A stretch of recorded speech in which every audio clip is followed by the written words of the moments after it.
So, we have a lot to talk about when it comes to TV, but what else is new, right? We have to start with The Walking Dead Season 5 finale.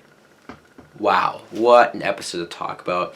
At the very beginning, we see Morgan, finally. How long have we not only waited throughout the seasons to see what happened to Morgan, but after we got that last taste of him, throughout this season, we've been seeing him in little spurts and little sprinkles of scenes of him following Rick's trail and desperately trying to find Rick. So at the very beginning, we see it.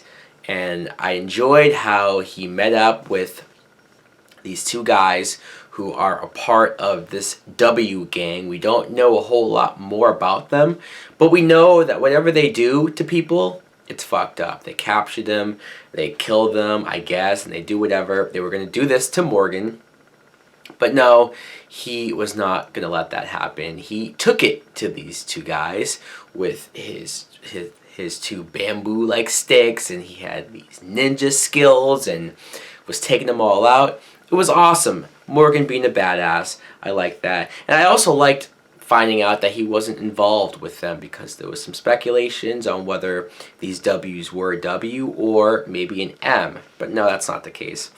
Now, Rick finally tells Michonne the truth because Rick, it's almost like there's going to be a trial in Alexandria for Rick and how crazy he went off at the end of the last episode. And him and Carol never told Michonne about what they did, how they broke in and took the guns, and they didn't tell Michonne about it because they didn't know how she would react. I liked her reaction. She wasn't mad about it. She understood where they were coming from. She let Rick keep the gun that he stole. So that was a good moment of them becoming closer and more trusting. Speaking of Carol, though, Carol goes off and threatens Pete. Pete, the husband of Jesse. She goes in there like a true badass. I mean, it shouldn't be too surprising how much badass Carol has gotten, but to see her just literally walk into this guy's house and take out a knife, put it to his throat, and says, "I could kill you at any moment." And nobody would believe that I wasn't doing it in self-defense. It could be that quick, that simple. And just seeing her in a position to be able to do that with no problem and get away with it, I loved. And then throughout the episode, we follow Daryl and Aaron, who are going out looking for supplies, and they get caught up bad in the situation where they didn't realize that these trucks had hordes of zombies in the trucks, and they almost got taken. I mean, they locked themselves in a car, and they were surrounded by walkers. I didn't know what was going to happen. For all of the rumors and the several theories that Daryl was going to die in this finale to do something big, I believed in it. I believed the hype, I guess. And so when he told Aaron, "Look, I'm gonna go out there and you're gonna get away, but let me finish my cigarette first." And so you're just thinking, "Oh, they're gonna do it. This is how Daryl goes, like a badass smoking a cigarette." Thankfully, Aaron wasn't having any part of that. He said, "No, we try to survive together." I like that, but I thought, okay, there's no way they're really gonna survive through this, right? Until Morgan shows up, and Morgan saves their asses, which thank God. And when him and Daryl were talking and meeting, I was like, okay, when does it happen? When do they realize who each other are? And then when Morgan asked for directions, Daryl saw his map, his note about Rick. The world needs Rick Grimes, and he shot him a look that made me yell out, "Fuck yeah! Finally, they're gonna meet up."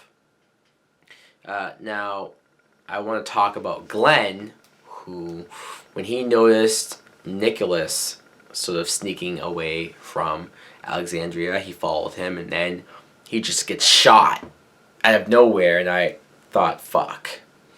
Maybe Daryl won't die, but Glenn just might die. Especially after he got shot, and then they had a fight, and especially again when that group of walkers came up and they were on top of Glenn, and I'm like, fuck, how's he gonna get out of this? Glenn somehow got out of it, caught up to Nicholas, beating the shit out of him, had the chance to kill him, but he didn't. And I was very upset that he didn't kill him. Not that I want Glenn, especially, who Glenn is probably the most, I don't want to say peaceful, but he's definitely the most normal thinking person in the group. He still tries to hold on to his humanity. I can't say he's as bad as Dale once upon a time, but still he's not that ruthless killer that Rick has become. So I get it, but still, Nicholas deserved it. Fuck Nicholas for everything that he's done. Not only what he did to Noah, but what he tried to do to Glenn. He shot him, for God's sakes. Nobody would have blamed Glenn if he did kill him, but he didn't do it. He proved he was the better person. Also later on, Sasha had the chance to kill Gabriel, because Gabriel, he had a moment where he left the place. He killed these two walkers. Like, it looked like he was going to let them kill him, but he changed his mind. So then he went out there, he killed them, wearing a white shirt, by the way, but then came back with no blood on him. How the hell did he pull that off? I can't wear a fucking white shirt without getting some weird dust or some dirt on it. I'm like, how the fuck did that get there? Anyway, so when he gets back, the guard says to him, hey, can you lock the gate, make sure it gets locked? And he's like, yeah, sure. Fuck it. And he just leaves it open. So, of course, walkers get inside. Rick's the one who deals with that, finds out about it as that's going on. Before I get to that, though, like I said, Sasha didn't kill him when he kind of presented the opportunity for her to kill him, because he's just continuing to be a dick and saying fucked up things to her. I wanted her to kill him. Bad. But then Maggie shows up and kind of they all have a kumbaya session. Look, I get what they're doing. I get that they're trying to say that, look, we're going to be better people than that. We're not just going to kill somebody because of them lying or doing this and doing that. I get it. We want to keep our humanity. We don't want to become savages like all these other groups out there. I get it. I get it. I get it. But if there was any two people who deserved to die more than Nicholas or Gabriel, I don't know who they are. I wanted to see them die, and I can respect the forgiveness, but I don't agree with it. Now, like I said, as that was going on, they were having that trial for Rick of sorts. Rick shows up and shows the group that these walkers got in, yada yada. Pete shows up with like a long sword or something, a blade, and he's kind of tripping, he's losing it. And Deanna's husband tries to calm him down, and then he just gets his throat slit. Whoops! Because if you kill Deanna's husband, well, she just gave Rick permission to kill you, and that's what happened. Rick shoots him dead, and then that's the moment where Morgan and Daryl and Aaron show up, and Morgan sees Rick, and finally, right? How long, not since what, season 3, have these two finally been back face to face? And I want to know now, Morgan has been on this long mission to find Rick. He's finally found him. His mission's accomplished, right? But he sees Rick killing a person. Now, he doesn't know the context. He doesn't know everything that's gone down. But what's Morgan going to think seeing Rick in this crazy state? And does that change his perception of Rick? And great stuff. Great stuff. A lot of things set up for season 6. But I thought the fact that they did introduce the W gang, but they didn't do a lot with them, is perfect. They're still out there. They still have their traps. They're still killing people. And we haven't met Negan, I believe the guy's name is, from the comic books, who's the leader of the gang. That's going to be a huge thing. I know it for season 6. So great stuff happening. Great stuff being set up. Great job, Walking Dead. Let's talk about The Flash, because this too was an awesome episode. So we start off with 15 years ago, and we kind of re-see the scene of Barry's mom dying, but we see it from now future Flash and future Reverse Flash's point of view of them fighting each other. And you're seeing it in slow motion of them sort of chasing after each other, fighting, while Barry's mom is there, and then all of that goes down. Throughout the episode, we get more flashbacks to that same moment where Reverse Flash realizes that he's used all of his energy. He can't go back to the future. He's stuck here in this time. He eventually figures out that, okay, well, this particular particle accelerator gets created in the year 2020, I think he says, but he needs it to happen sooner so that he can get back. So he goes after the real Harrison Wells. Now, this kind of blew my mind. I don't know if some people already figured it out, but this, I just couldn't believe what happened. That the real Harrison Wells was actually, it seems like, a decent guy, a good guy who had this wife, and he was happily in love with her and everything. But we see that they get into a car accident. She dies, and the real Reverse Flash, what was his name? Not Edward Thawne, but he has a weird first name, Thawne. So he kills Harrison Wells and takes his identity. The way he kills him, it's pretty disturbing. It's like he sucks the life out of him. There was some type of device that he used to kill him, to drain his life out of him. And then, I don't really know how it works. I mean, then again, he is from the future. Technology from the future is probably mind-blowing. But he uses this to take the identity of Harrison Wells. Now, I don't know if this means that he permanently has Wells's face and identity and voice and whatnot, or if he maybe can switch back and forth. They haven't really gotten that far. But to see that that's what's going on with Wells, that Wells is dead, there is no Wells, that it's this Thawne guy from the future completely. I mean, maybe he has some of Wells's memories. I don't know, but that was crazy. I couldn't believe that. Now, Barry and Joe are investigating Wells because Barry now is at the point where he's suspicious of him. And even throughout the episode, when they're trying to go after the trickster, Wells is making comments or trying, like he usually does, nothing unusual. He's trying to help Barry, and Barry's not having it. He's kind of being a dick to him. Not that I can blame him. If you thought that somebody killed your mom, yeah, you'd be a dick to them too. It's hard to hide that. But two, you're also like, come on, Barry, just try a little harder to be more secretive about it. But again, I can't blame him. Now, this new trickster is in town. He has these presents with parachutes that come down and they're blowing up, and Flash, they figure out that there was an old trickster from 20 years ago. That's where we meet Mark Hamill. I can't tell you how awesome this was, because it was that awesome. I can't describe how cool it was to not only see Mark Hamill, Luke Skywalker, in this episode, but also because of the fact that he was the trickster on the old 70s Flash TV show. So the fact that they were able to bring him back as the same character, but not in a way where they try to say, oh, it's the same universe or it's the same continuity. No, it's not that. It's just kind of cool to have him show up as his character. But I like the setup of, first you think Mark Hamill is pissed that this new trickster is taking his identity and doing all of these inferior jobs, until of course you see that it's all a trick. And this new person is working with Mark Hamill, breaks him out. They take Barry's father hostage. And this was all a plan. In the moment where Mark Hamill sticks that speed bomb on the Flash and tells him you have to run like 600 miles per hour or something crazy like that, or the bomb's going to explode, like speed. I really like Mark Hamill as this character. I mean, I haven't seen him from the original show, but this episode alone makes me curious and interested to not only watch the show, but watch him younger as this character. It's probably great. Even his evil voice and laugh sounds so much like the animated Joker that he voiced. So much that I loved about him being there.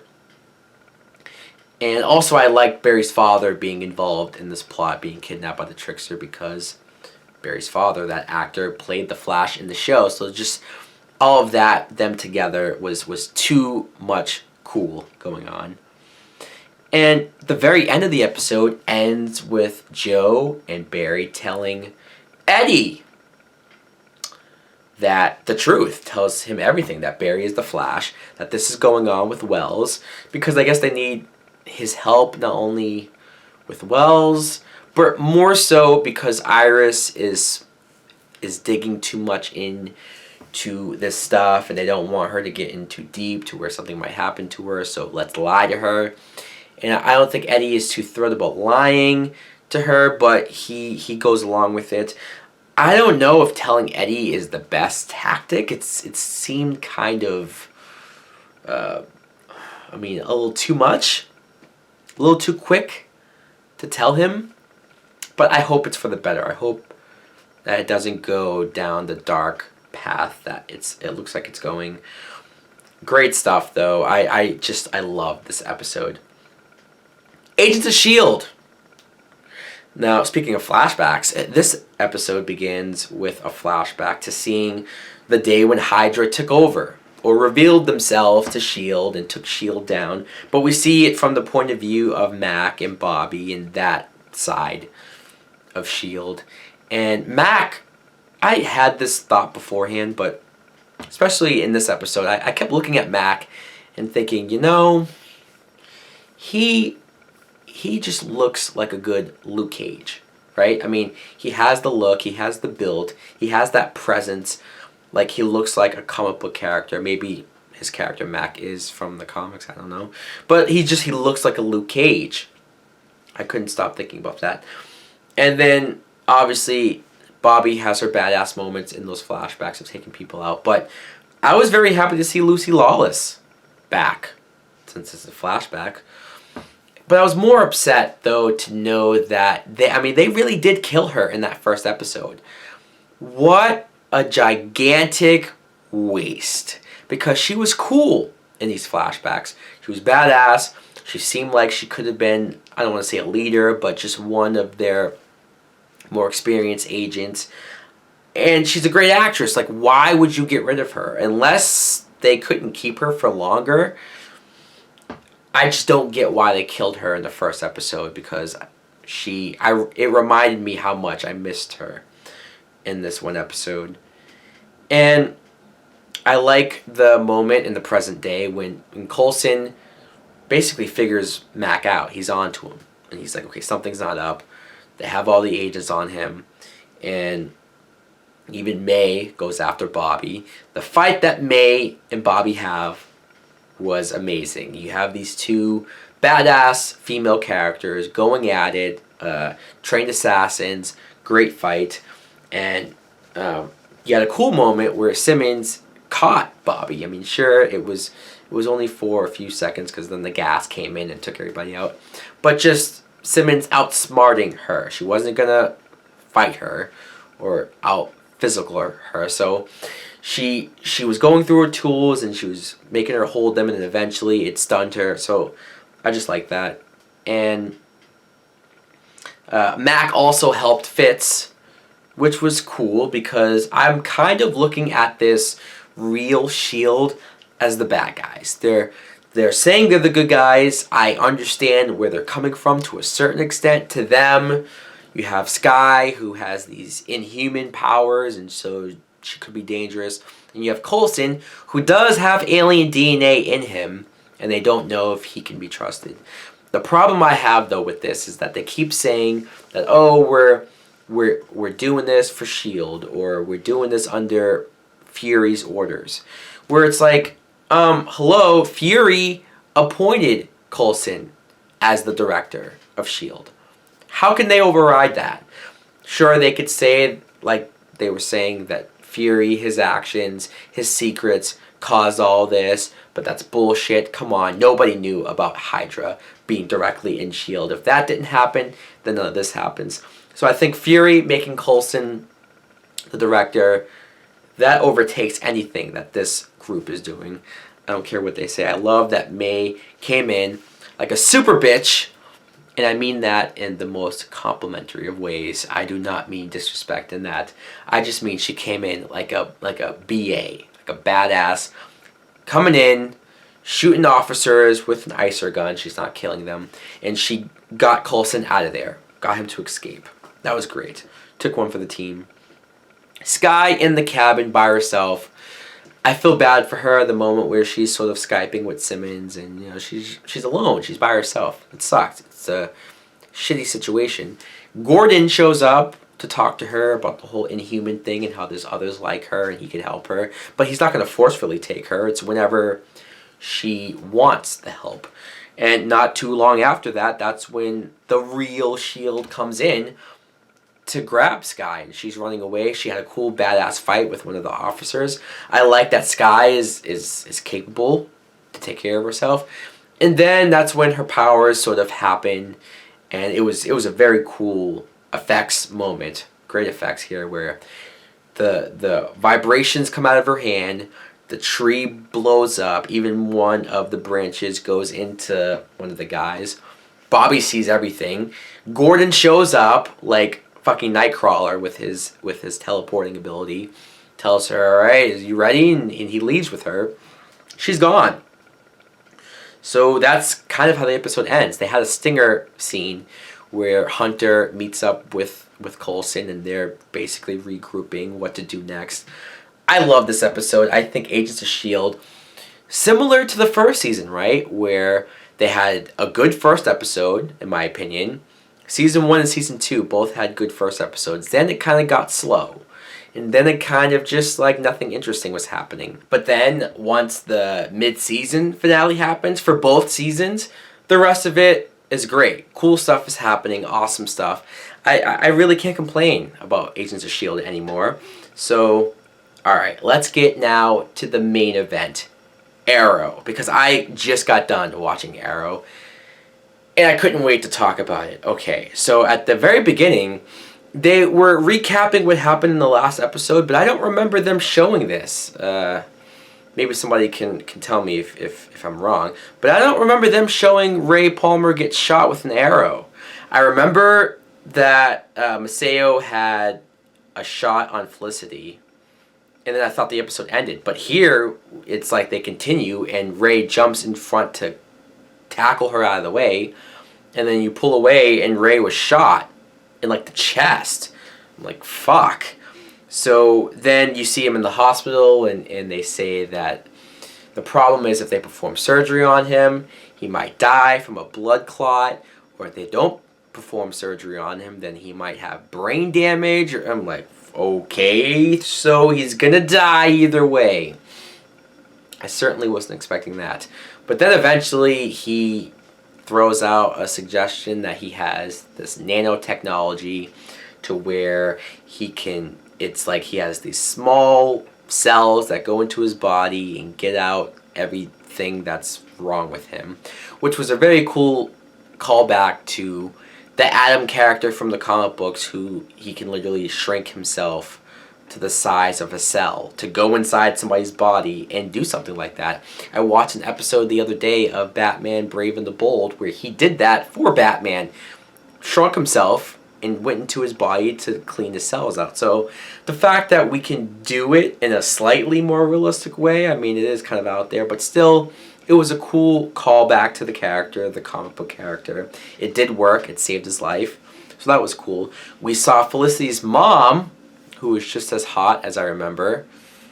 Good genetics. And Ray tells Felicity that he loves her. Now, sure, maybe he's slightly delirious or so happy that he's alive that he just kind of threw that out there. Happy to be alive. I'm happy he's in love, you know. One of those things. Felicity didn't react too well to it. She just kind of like, oh, thanks, I gotta go. And so Felicity's mom says, well, you're probably still in love with Oliver. And wow, so now we're at a point now where she has to choose between them. And Oliver has sort of thrown out the fact that he does love Felicity. So this might be a thing. Maybe Oliver doesn't end up with Laurel. I mean, who knows? If the Arrow show continues on for 7, 8, 9 seasons, then yeah, maybe eventually he does end up with Laurel. But at this point, I could see him dating Felicity for like a season or two. I don't know. I'm curious to see where this all goes. Ra's al Ghul would not take no for an answer. He has the moment with Oliver, Laurel, and Roy on top of the building, and he's basically saying, you're going to say yes or you're going to end up in prison. And at first I didn't know exactly what he meant by it, but at the end of it, you do know what he means by it. They have this long, elaborate chase scene with Lance at the head of it. And all of these cops are chasing after Arrow, Black Canary, and Roy. There's too many R's on the show. Roy, and they're running, and it's chaos. You have Diggle on the rooftop. He's trying to help them out, guide them, but there's too many cops. I was loving this whole chase scene. Great action in this episode, on the show in general. And then they split up, and I thought when they split up, I thought the cops were just going to go after Arrow, but no, they were still going after Laurel and Roy, and when they go in there, Laurel's father goes after her, and this was very interesting. He had a gun on her, and he wasn't going to shoot her, but it was a stalemate until Nessa Al Ghul shows up to save Laurel, helps her out. I'm wondering what happens now with Nessa and Laurel. I mean, I know that she's going to train her, but I've seen some people online say that they want them to like hook up, which is kind of weird since Nessa was with Sarah, her sister. But if you're going to have Oliver date Felicity, if that happens, why not Laurel? Huh. It's so weird. But then again, Oliver slept with Laurel and Sarah, so all around the same time too. So I guess if he can do it, why not Nessa Al Ghul? I also like Nessa helping out Oliver. I mean, I know she said she's not doing this just to get back at her father. It's more for Sarah. Maybe it's messed up that Oliver used the Sarah card, but it's true, you know. What would Sarah want Nessa to do? This would probably be it. And that's when Roz gets a little bit more desperate, and he goes and he tells Lance everything. He tells him that Oliver is the Arrow. What? And literally the next scene is Lance talking to Laurel, and she doesn't really deny it. So he knows for sure now, and he's pissed. And the moment where she goes to, she takes her phone out, and he's like, oh, you're going to call him? Too late. I already have every cop going to the club, to Thea's house, to this person's house, to that person's house. It's like, fuck, what is going to happen now? At the club, Oliver is talking to Roy and Thea, which, by the way, I should probably mention this, because I did mention last week how funny it was that Oliver left Roy after he got like electrocuted by Ray Palmer in that fight. And then this time, when Laurel got saved by Nessa and Diggle picked up Oliver in the van, Roy's just left out there. Oops! Now, at least this time, though, Oliver really didn't know. They split up. When he got back to the Arrow Cave, he said to Laurel, where's Roy? Oh, he's still out there. Fuck. So it's like, okay, this time it's a little bit more not his fault. It's like, wow, nobody really has Roy in top priority.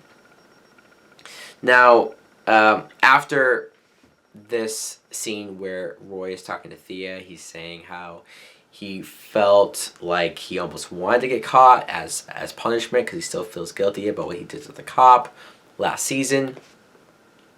That's when the cops just bust in and they're chasing after Oliver. And this is where I'm kind of sitting there like, hands to my face, like, holy crap, Oliver is a wanted man. Wow, the dynamic of this show has been flipped and turned upside down. Everything's changed. He went to Diggle's apartment. He's sort of hiding out in there, trying to figure out a plan, what to do. The rest of the group come in there, and Oliver's just like, kind of like, fuck, I wasn't expecting this at all.